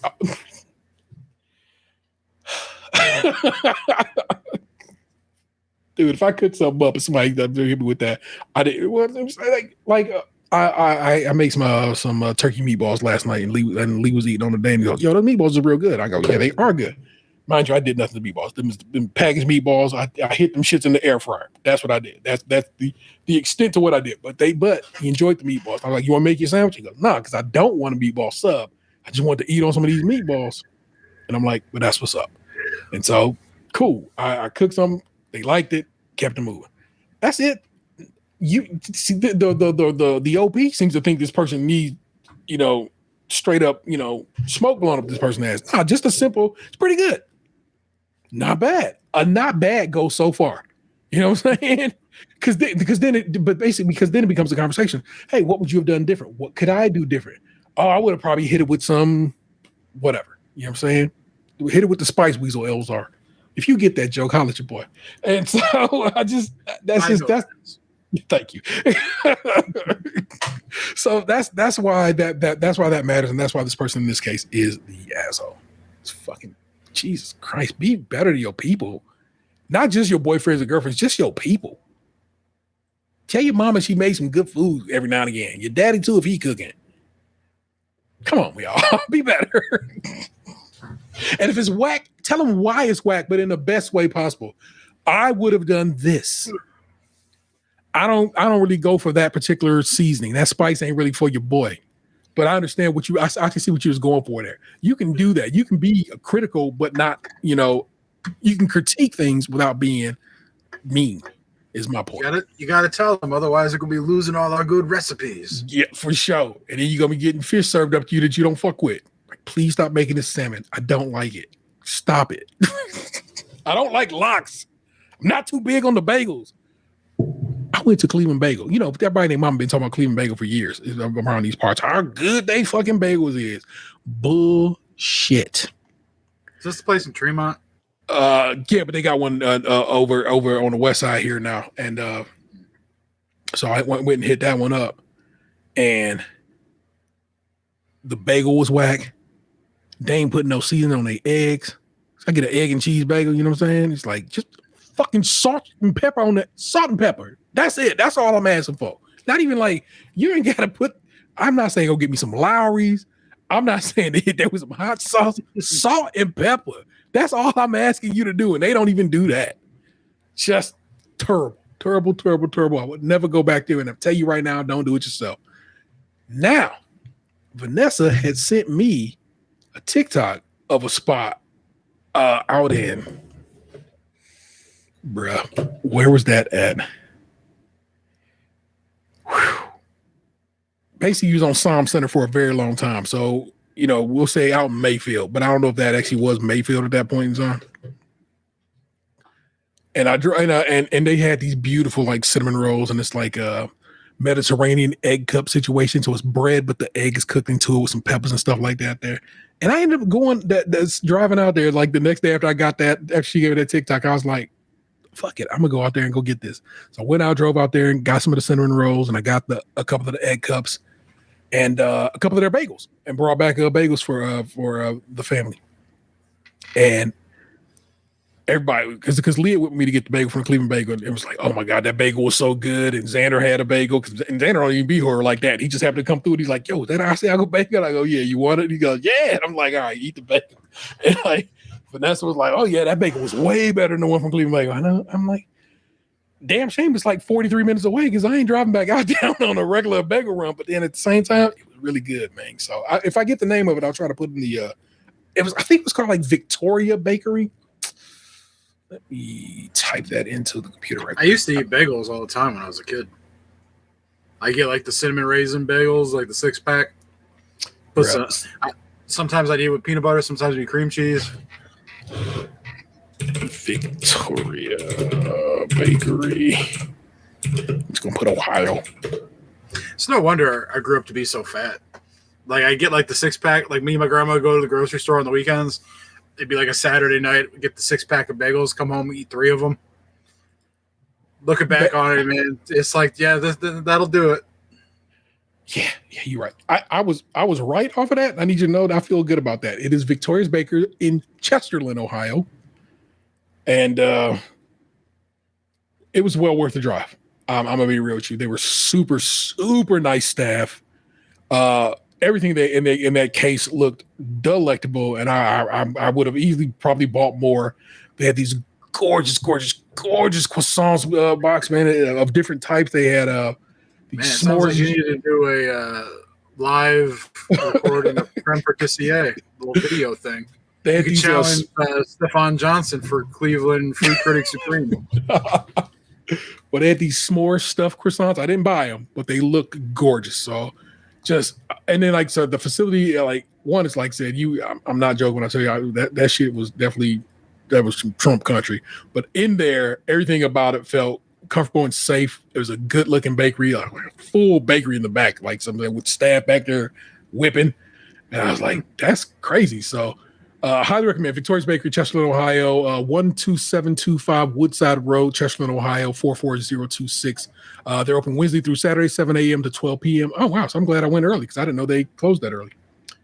And then there's a McDonald's right across the street from there. And what you do is you slide over to McDonald's and get you an orange juice, and you'll have a really great day. All right. Last one. Am I the asshole for pooping in the women's restroom? To make this clear, I, 25 female, am a woman. I'm using a throwaway because it's gonna be real weird. And if my coworkers see this, man, your description of this workplace is going to make this so they definitely, if they find it, they're gonna know. Our building wasn't meant to be an office when it was built. So there are 2 restrooms. One is the men's, which has multiple stalls and urinals, and the other is a single room with 1 toilet. I think officially the single-use restroom is unisex, but by custom, it has been the women's room. One of my coworkers, Mallory, mid-30s, sort of claimed it as the ladies' space, replacing the unisex sign with a printout of a women's room sign. My workplace is very male-dominated, so the layout makes sense to me. There's also a single-room restroom in our workshop next door. After COVID restrictions lifted, I started coming in person. A few weeks passed, and Mallory made a kind of rare visit to chat and say hi. She brought up how she suspects maybe some guys are using the ladies' stall and asked if I knew that the workshop bathroom was for pooping. I just kind of said, "Oh, really?" And we both went back to work. A few weeks later, a poopery spray appeared over the toilet. Okay, I guess I use it now and then to be courteous. A few more weeks pass, and a container of potty mints appear. Now there's only 3 women here, and I feel like these are all really strong hints that I'm smelling up the bathroom.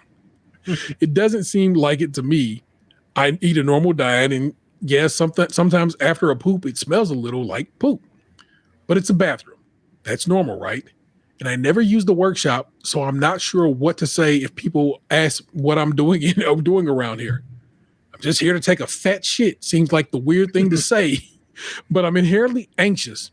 And I'm wondering if maybe I'm being too obtuse, or is Mallory too finicky about the bathroom odor. Too long didn't read. My coworker has maybe dropped some hints that I smell up the restroom and should use a separate one. I don't know if all this is really necessary. Am I the asshole? There's some more after that, but taking what you just been given. No, bathrooms are for shitting. People need to just deal with it. Yeah. You're not going to assign me another bathroom for shit. That bathroom over there is for shit. No, bathrooms are for shitting, and we going to shit in them. Weirdo. And so far, consensus seems to be that I'm fine to use the bathroom in my building. People seem torn on whether it's acceptable to poop without using some sort of product to cover it up. Personally, I never do this at home, and I happen to know there's no such product in the men's room, and I don't have a problem using the ones that are set out. So maybe my next Am I the Asshole will be about whether I need to chip in for those. Edit 2. All right, this blew up quite a bit. Like you do in the bathroom. Thanks to everyone for the input. Between poop smelling, concealing products, kitchen matches, and courtesy flushes, it seems many people have much more complex and fastidious bathroom routine than I ever imagined. And I'll be adopting some of these practices and moving forward. And to set the record straight, I'm pretty sure I'm not stinking up the whole office. Maybe just the stall entrance area, and at the very worst, I have a very good sense of smell, not just super grossed out by bathroom smells. But it is still a shared space, so I'll do my best to keep the smells down as I can. Also, I deeply apologize to any of my coworkers who find this and identify me. It'll be weird tomorrow. Also, courtesy flushing can get you sick. Don't do that. The splash up can splash up and hit your butt with the bacteria of the situation. You're better to just get up off that toilet, flush that bitch, and keep it moving. If you can close the lid, you're even that much more better because it does aerate and get in the air, and it's full of bacteria. Mythbusters proved this years ago, and TikTok has proved it since then. Truly, if you can, close the lid before you flush. Just do that, okay? Because poop particles is everywhere, motherfucker, and that's real. And, of course, Reddit doesn't believe this person is an asshole. So, in fact, technically, Reddit says not enough info. And I'm like, I think you have plenty of info in this situation. And no, you're not the asshole. Go take a shit as need be. Trying to see if I see anything weird. It's a weird power move to tell people when, where, and how they can relieve themselves. Obviously, be civilized and courteous about it. But everyone poops. In the U.S., it is technically sexual harassment to bring up someone's bathroom habits or smell in the workplace. Wow. But the passive-aggressive leaving of scents and smell blockers is a little ridiculous. Everybody's shit stinks, and life is too short to let people tell you that you can't poop in a toilet. This is all factual statements. And there you go. That's how you know what's up. That was your Am I the Assholes for the week. I hope you enjoyed them. Or, laugh. And Thunderbolts is reviewing pretty well. Yeah, we're going to, depending on Vanessa's schedule, which she doesn't actually get till tomorrow, we're going to either go see it Saturday and or Sunday. And if whatever day we don't see Thunderbolts, we'll probably go see Sinners again, which I'll talk to you about here shortly. Yeah. Speaking of which, when I was on Rotten Tomatoes earlier, Thunderbolts didn't have an audience score yet. Yeah. But it had an 89% critic score. Yeah. Since then, this is like 3 hours later. It now has 500 plus verified ratings for Cinema Score Yeah. of 95%. Nice. So this is the wrap of series, the fifth whatever of not Siri. Siri, stop listening to me. I saw my Siri popping over there. What do they call the stages of the Marvel movies? Stage 5, like Yeah, but they call it something like that. Now they have whatever. So this is the end of this last stage of Marvel movies. So Fantastic Four begins the next chunk. yeah, I saw Avengers Doomsday comes out like a year from now. Yeah. And then I just saw like a casting list for Spider-Man comes out next July. Yeah. So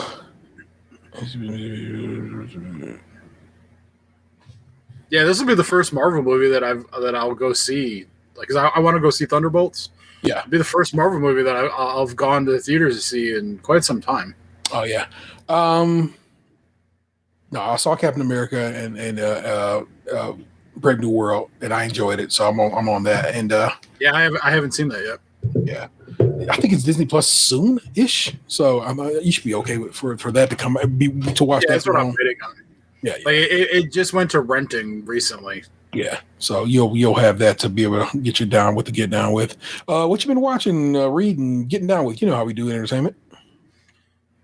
So I watched some Amazon show that was only like 8 episodes. I got canceled like a couple years ago. It had Anthony Molina as the star. It was called Three Pines. Okay. I watched that while I was working over a couple days last week. Today I started watching some other Amazon show called Deadlock. Okay. It looks like it's an Australian comedy mystery show. Yeah. And I guess it has a second season coming out at some point soon, so it did not get canceled, so that's good. I finished Bosch Legacy.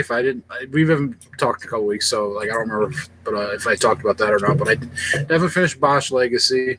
I watched this movie on Amazon called Conclave. I finished that today. Vanessa was just telling me I need to watch it. Do I need to watch Conclave? It's with okay. the Pope having died recently, and kind of give you an idea of what's happening behind the scenes there. Yeah, like it's an okay movie. Like it didn't like, you know. It's an Oscar-nominated movie that you're calling an okay movie. I find that fascinating. I mean, it's like it's got good acting in it and everything, and like, you know, it's got like some sort of modern day issues that are involved in it. So like, you know, it's topical, and there's like some twists and stuff, but like, it's just like a straightforward-ish kind of movie. Like, I mean, it didn't blow me away or nothing, but it was good. Fair enough. Anything else? No, I've been watching a lot of basketball.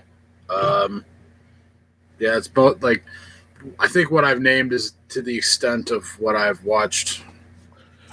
Any Call of Duty basketball? Basketball, Lord. Any other or video games of the like? I played a little Call of Duty last Friday. Okay. And that's about it. Like I worked so much. Like I worked a lot of overtime last week, and then I worked overtime this week, last couple of days. So like a lot of my time was just spent sitting at this very seat. So those things like that Anthony Molina show was 8 episodes that were like an hour long each. Yeah. The show I started watching today, each episode's an hour long, so I got through like two and a half episodes of that. Okay. That Conclave movie was like almost 2 hours. I watched the last couple episodes of Suits LA that came out. Okay. So yeah, you know that you can add that. Found hasn't had a new episode drop in a couple weeks, and I think The Irrational got canceled. Okay. So like I think like their last episode, which left on a cliffhanger of sorts, I don't think it's coming back. So that'll be one of those, you know, never find out what happens further kind of situations. Mm-hmm. I am of course watching The Last of Us on Max. Love it. It's a great show, Yeah, and I haven't started this season yet. Yeah.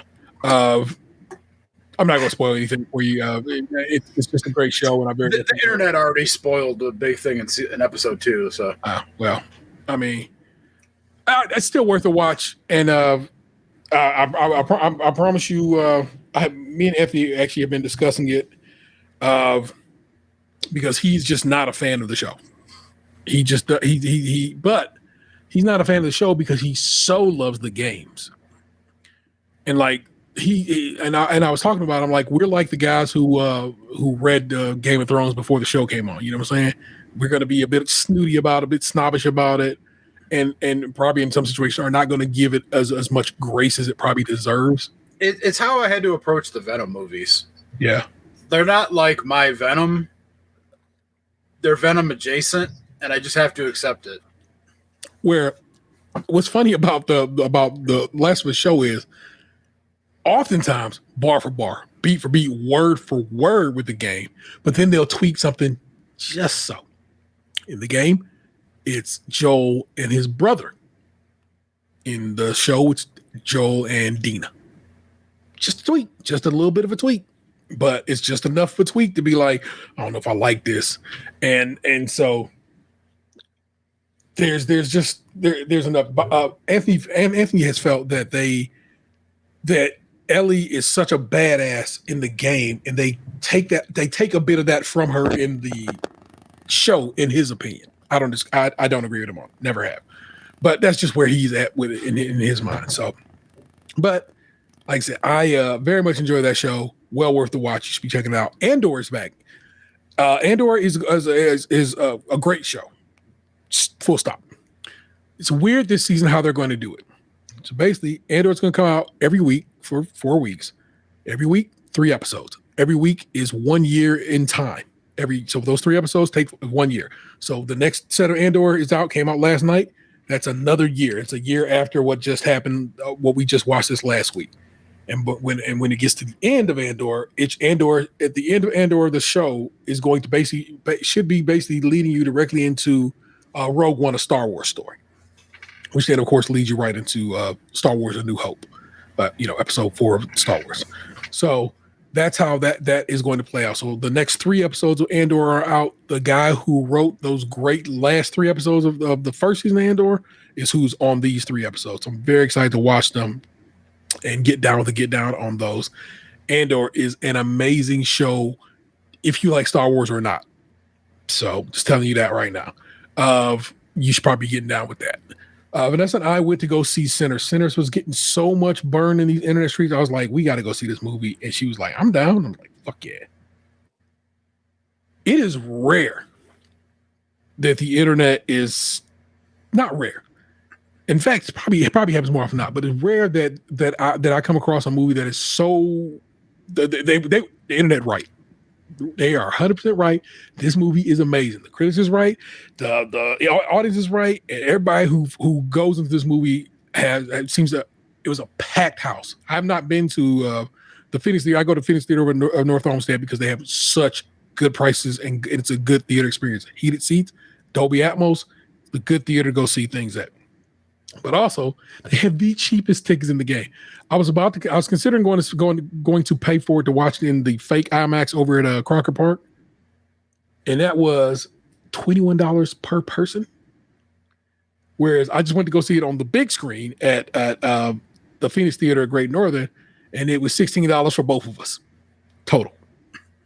Matinee price, and it was like 4:00. So technically, I think that's after matinee, but. Hey, I'm not going to argue with Phoenix Theater for having player prices on your tickets. Love it. That movie is so good. It's you know me, I'm not a horror movie guy, and it's not really a horror movie. It's not whatever. And people are like, I'm tired of seeing people in the South, doing bad. It's not that kind of movie. It takes place in the South, and it does take place during, Jim Crow South, but that's not the focus of the movie at all. And it just ends up being such a fucking thrill ride, and I really, really loved it. Because Ryan Coogler is who Ryan Coogler is, you get a mid-credit and a post-credit, and I love that. So that's also a whole lot of fun. So you get some more story after the fact.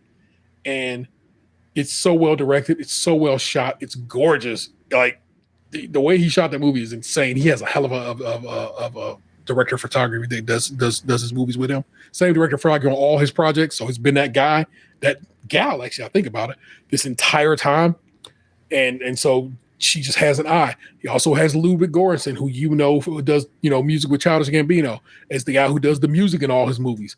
So it's just like it's so good, and I highly recommend it. I would tell you, I'm not joking when I say go see it, man. Go see it if you can go see it on the big screen. Please do, because I think that's the experience you want to watch that movie, and if you want to see that on the big screen, it's worth it. And of course, you can go see it for player prices if you go to Phoenix Theater at Great Northern. They ain't pay me to say that to you. I'm just not gatekeeping no more. We're sharing all the connects. You know what I'm saying? Go see it. I finished Alan Wake, beat Alan Wake 2 on the Xbox. I was glad to wrap that up, and because my next goal is to play through and beat Call of Duty Vanguard single player campaign. So that's installed on the Xbox. I just have not gotten to it. I also want to play South of Midnight and Expedition 33. All on both those last two are Game Pass games, so they're available for with my purchase of Game Pass. So excited to play those games. I'll get to them eventually, and when I get to them, I'll let you know if they're good. I'm still listening to Murderbot books. I'm on All Systems Red, which is the first of the Murderbot books, and I just like Murderbot. That's me actually probably set myself up for failure because I'm reading Murderbot books all over again in preparation for the Murderbot show that's coming here in June on Apple TV Plus. And all I'm going to end up being is being mad that Murderbot ain't how he's supposed to be. But I love the books, man. So, hey, get down with some Murderbot if you have not. The episode title of this show you're listening to right now is currently Drugged Out Kittens. I just like the way it sounded with Box Edit. So that's your episode title right now. But let's get to it. Let me push this button and then let's get the slide out. This motherfucker. Is it D or is it B? People, if it's the wrong button, I'm sorry, but I think it's this one. Hey, it was. Check it out. Housekeeping. Do us out. Tune in every Thursday around 8:30 Eastern, a little later today, but that's because I had a concert to attend for my kid. But we used to record this bad boy live, and you can join in on the chat and contribute to the show in some way, shape, or form. Then the show goes up the next Thursday, edited and all lovely, ready for you to enjoy. Twitch or YouTube, your choice. Make sure to like and comment if you're watching on YouTube, and please rate, review, subscribe, and share elsewhere like Spotify and Apple Podcasts. If you got a couple of bucks to toss away, and you think, hey, I like the work they're doing over there, and I like to continue, and I like to support them, consider joining us on Patreon. Whereas at the $5 tier, you can get extra content each month and early access to new shows.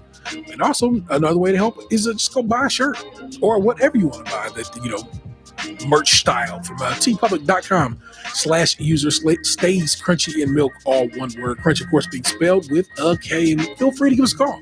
It's 216-264-6311. That's 216-264-6311. We'd certainly love to hear from you. That's you can leave a voicemail, you can leave a text message, and get down however you choose to. Also, we got email, podcast@stayscrunchyandmilk.com. I can always forget to give that out. Just want to shoot us a message, got that right there. Again, it's podcast@stayscrunchyandmilk.com. Crunchy, of course, being spelled with a K. Our missing man is the 216's own Tatum 216. That is, of course, Lunchbox 2099 on the podcast. Know what it is. I am the internet's Tayrell 713. We'll do it again next time. Don't make me push you into traffic. Peace. What happened to your ass? It used to be beautiful.